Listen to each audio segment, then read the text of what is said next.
নমস্কাৰ, সুপ্ৰভাত। সুখৰ দুখৰ মনেই কাৰণ, মনক ৰাখিবা ঠিক। সুখ দুখৰ মেইন কাৰণটোৱে হৈছে মন। মনক ঠিক ৰাখিবলৈ হ'লে আমি কিছুমান অভ্যাস কৰিব লাগিব, আৰু সেই অভ্যাসবিলাকৰ ভিতৰত 1 নম্বৰতে হৈছে মেডিটেশ্যন। আমি মেডিটেশ্যন কৰি মনটোক সুস্থ কৰি ৰাখিবলৈ চেষ্টা কৰিব লাগিব। আৰু দ্বিতীয়তে হৈছে অলপ সময় দিনটোত মৌন হৈ থাকিবলৈ অভ্যাস কৰিব লাগে।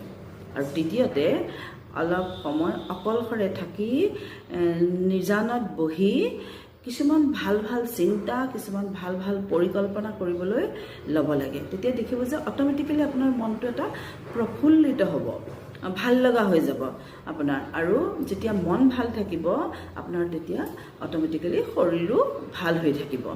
আৰু আমি শৰীৰটোৰ কাৰণে কিমান কি কৰোঁ। আমি শৰীৰটোক 6-7 ঘণ্টা আৰাম দিওঁ, টোপনি লওঁ, দিনটোত 2-3 বাৰ আমি ভাল ভাল খাদ্য খাওঁ, আমি য়োগা কৰোঁ, এক্সাৰচাইজ কৰোঁ, ৱৰ্কআউট কৰোঁ, কিমান কি কৰোঁ আমি শৰীৰটো ঠিক ৰাখিবৰ কাৰণে। কিন্তু তাৰপিছতো আমি কি হয়, বেমাৰ হৈ যাওঁ।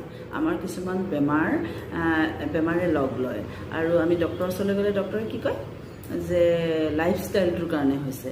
কিন্তু আমি যেতিয়া কওঁ যে নাই, আমাৰটোতো লাইফষ্টাইল ঠিকেই আছে, সময়ত শুওঁ, সময়ত খাওঁ, এক্সাৰচাইজ কৰিছোঁ, তাৰপিছতো কিয় এনেকুৱা হৈছে, তেতিয়া ডক্টৰে কয় যে ষ্ট্ৰেছৰ কাৰণে হৈছে। গতিকে আমি ষ্ট্ৰেছটো কমাবলৈ হ'লে নিজৰ মনটোক সদায় সুস্থ আৰু সবল কৰি ৰাখিব লাগিব। আৰু সেই সুস্থ সবল কৰি ৰাখিবলৈ হ'লে একমাত্ৰ ঔষধটোৱে হৈছে meditation. Meditation is the good for mind.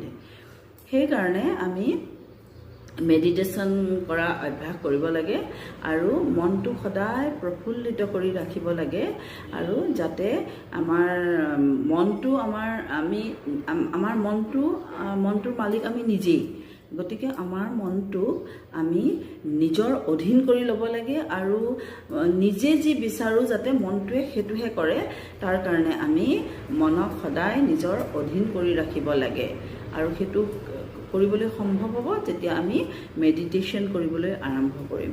Meditation কৰাটো ইমান টান কাম নহয়, কাৰণ মানুহৰ 15-20 মিনিট সময় যদি ৰাতিপুৱা গধূলি অলপ সময় উলিয়াই 15-20 মিনিট উলিয়াই যদি মেডিটেশ্যন কৰিবলৈ আৰম্ভ কৰে, তেতিয়া দেখিব যে মন সদায় আনন্দ মুখৰ হৈ থাকিব, আৰু আপোনাৰ জীৱনটো সুন্দৰকৈ আপুনি জীয়াই থাকিব পাৰিব। Thank U.